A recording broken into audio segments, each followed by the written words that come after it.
আপনি আপনার জীবনে ধনবান হতে সক্ষম হবেন কিনা জেনে নিন।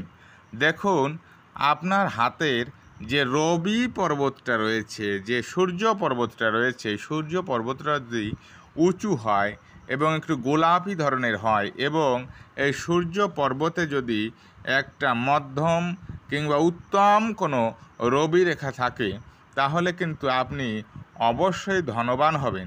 এবং এর সাথে যদি এখানে চতুষ্কোণ থাকে, এই রবি পর্বতে যদি চতুষ্কোণ থাকে, কিংবা এই রবি পর্বতে যদি ফিশ সাইন তৈরি হয়, তাহলে কিন্তু অবশ্যই আপনি ধনী হতে সক্ষম হবেন। আপনার টাকা পয়সার কোনো অভাব হবে না। আপনার হাতের সঙ্গে রেখাগুলো মিলিয়ে নিন, দেখুন আপনি টাকা পয়সার মালিক হবেন কিনা।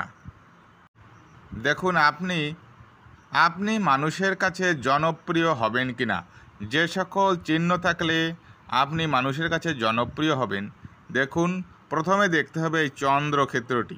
এই চন্দ্রক্ষেত্রে যদি ফিশ সাইন থাকে, এরকমের যদি ফিশ সাইন থাকে, তাহলে কিন্তু আপনার জনপ্রিয়তা তুঙ্গে থাকবে।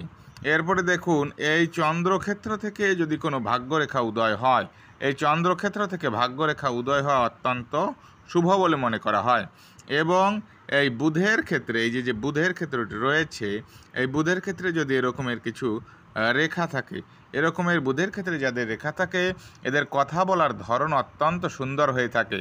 এবং এই যে রবি ক্ষেত্র রয়েছে, এই রবি ক্ষেত্রে যদি একটি সুন্দর রবি রেখা থাকে, তাহলে এ ধরনের ব্যক্তিরা মানুষের কাছে অনেক জনপ্রিয়তা লাভ করে, অনেক ফেমাস হয়ে থাকে মানুষের কাছে এরা।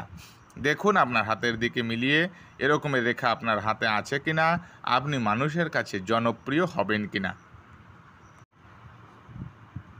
আপনার লাভ অ্যাফেয়ার বিবাহে রূপান্তরিত হবে কিনা জেনে নিন। দেখুন, এই যে রেখাটি রয়েছে, এই রেখাটি হচ্ছে হৃদয় রেখা, এবং এই রেখাটি হচ্ছে ভাগ্য রেখা।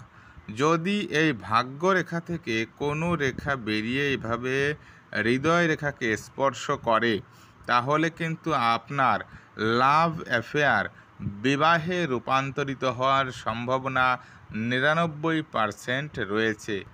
দেখুন আপনার হাতের দিকে যদি এরকমের ভাগ্যরেখার শাখা রেখা বেরিয়ে হৃদয় রেখাকে স্পর্শ করে, তাহলে অবশ্যই আপনার লাভ অ্যাফেয়ার বিবাহে রূপান্তরিত হবে।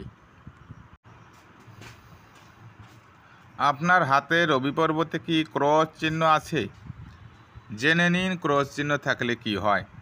আপনার হাতে রবি পর্বতে যদি ক্রস চিহ্ন থাকে, তাহলে আপনি যথার্থ কাজ করেও মানুষের কাছ থেকে মান সম্মান কিছুই পান না। আপনার পেছন থেকে আটকানোর লোকের অভাব নেই।